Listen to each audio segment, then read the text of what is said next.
एक समुदाय के लिए पूर्वाग्रह से भरा कानून, संविधान के दायरे में विरोध प्रदर्शन, फिर एक विरोध प्रदर्शन को हिंसापूर्वक खत्म करने की धमकी और फिर तुरंत ही हिंसा में 53 नागरिकों का मारा जाना, फिर विरोध प्रदर्शन करने वालों का जेल हो जाना, हिंसा की धमकी देने वालों का मंत्री विधायक बन जाना।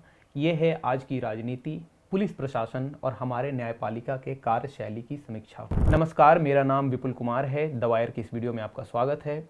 उमर खालिद, शर्जील इमाम, गुल्फिशा फातिमा, मीरान हैदर, शिफाउर रहमान, मोहम्मद सलीम खान और शदाब अहमद ने बिना ट्रायल के लंबे समय से जेल में रहने के खिलाफ बेल के लिए सुप्रीम कोर्ट में याचिका दायर किया था। उमर खालिद और शर्जील इमाम के अलावा बाकी 5 आरोपियों को बेल ग्रांट कर दिया गया है। वहीं उमर खालिद और शर्जील इमाम के लिए सुप्रीम कोर्ट का कहना है कि उनका केस बाकी आरोपियों से अलग है, क्वालिटेटिवली डिफरेंट फुटिंग पर है। प्रोसिक्यूशन के द्वारा प्रेजेंट किए जो एविडेंस हैं वो प्राइमा फेसी आरोप तय करते हैं, ऐसा सुप्रीम कोर्ट का कहना है। इस वजह से उमर और शर्जील जेल में रहेंगे, अनिश्चितकालीन तक जेल में रहेंगे। आइए नजर डालते हैं कुछ ऐसे मटेरियल पर जो प्रोसिक्यूशन ने इंपॉर्टेंट एविडेंस के तौर पर कोर्ट के सामने प्रेजेंट किए हैं। साल 2019 में उमर खालिद ने अमरावती में एक स्पीच दिया था जिसमें वो गांधीयन वे ऑफ प्रोटेस्ट की बात करते हैं। चलाइए, जेल में डालना है तो डालिए, हम कुर्बानी देने को तैयार हैं। हम हिंसा का जवाब हिंसा से नहीं देंगे, हम नफरत का जवाब नफरत से नहीं देंगे। अगर वो नफरतें फैलाएंगे तो हम उसका जवाब प्यार से देंगे। अगर वो डंडा चलाएंगे तो हम तिरंगा उठाकर लहराएंगे। अगर वो गोली चलाएंगे तो हम संविधान को हाथ में लेकर अपने हाथ को बुलंद करेंगे। अगर वो जेल में डालेंगे तो सारे जहां से अच्छा हिंदुस्तान हमारा, गाते गाते हम हंसते हंसते जेल चले जाएंगे, लेकिन इस देश को आपको बर्बाद करने नहीं देंगे।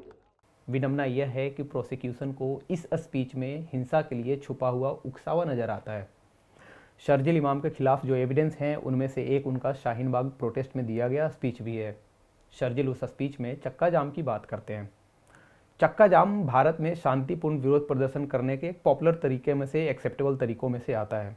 Justice delayed is justice denied, ये सब दूसरी दुनिया की बातें हैं। भारतीय जुरिस्प्रूडेंस उससे इतर काम करता है। जबकि इसी दुनिया में Arnesh Kumar versus state of Bihar और अन्य लैंडमार्क केसों में बार बार बोला गया है कि jail is an exception, bail is the rule. Umar Khalid और शर्जील इमाम पर यूएपीए के चार्जेज हैं।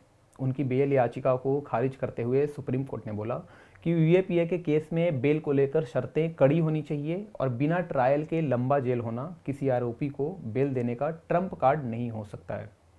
अगस्त 2024 में यूएपीए के आरोप में जेल में बंद एक व्यक्ति को बेल देते हुए सुप्रीम कोर्ट ने bail is the rule, jail is the exception को दोहराया था। कोर्ट ने उमर और शर्जील फिर से अपील करें, इसके लिए 1 साल का समय सीमा तय किया है। इस समय सीमा के पीछे का लॉजिक और रीजनिंग क्या है, यह एक सवाल है। दोनों आरोपी बिना ट्रायल के जेल में ऑलरेडी 5 साल से ऊपर गुजार चुके हैं। उमर खालिद को जेल में 1940 दिन हुए हैं, वहीं शर्जील इमाम को 2169। नॉर्थ ईस्ट दिल्ली के जाफराबाद में प्रोटेस्ट साइट से कुछ दूरी पर बीजेपी लीडर कपिल मिश्रा ने पुलिस को धमकी दी थी कि वो ट्रंप के वापस जाने तक रुके हैं, उसके बाद वो पुलिस की भी नहीं सुनेंगे। बात 2019 की है जब ट्रंप भारत दौरे पर आए थे और यह वीडियो में भी दर्ज है। वो फोर्सफुली प्रोटेस्ट साइट को खाली कराने की बात कर रहे थे। कुछ ही घंटों बाद दंगे शुरू हो जाते हैं। आज 5 साल न सिर्फ वो जेल से बाहर हैं बल्कि अपनी पार्टी में प्रमोट होकर दिल्ली के कानून मंत्री भी हैं। देश के गद्दारों को गोली मारो जैसे नारे लगाने वाले अनुराग ठाकुर या दंगे के दिन फेसबुक लाइव पर प्रदर्शनकारियों के हत्या के लिए भीड़ को उकसाती रागिनी तिवारी सभी जेल से बाहर है। दिल्ली दंगों में दिल्ली पुलिस ने कुल 758 केस दर्ज किए थे, जिसमें अभी तक 126 की सुनवाई हो चुकी है और इनमें से लगभग 106 केसों में डिस्चार्ज या अक्विटल यानी कि रिहाई हुई है। यह आंकड़ा दिल्ली पुलिस के इन्वेस्टिगेशन और आरोपी बनाने के तरीकों पर सवाल खड़े करता है। इन केसेज में सुनवाई करते हुए दिल्ली के कोर्ट ने दिल्ली पुलिस की आलोचना की थी और साथ ही इन्वेस्टिगेशन में कई खामियां और आरोपी को गलत तरीके से फ्रेम करने जैसे आरोप भी लगाए थे। ट्रायल इसलिए होता है कि आरोपी को दोषी या निर्दोष साबित किया जाए। शर्जील इमाम और उमर खालिद की ज़िंदगी से 5 साल छीन जाने के बावजूद अभी तक उनका ट्रायल भी शुरू नहीं हुआ है।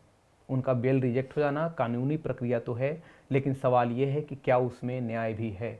द वायर के और वीडियोस देखने के लिए सब्सक्राइब करें और बेल आइकन पर क्लिक करें।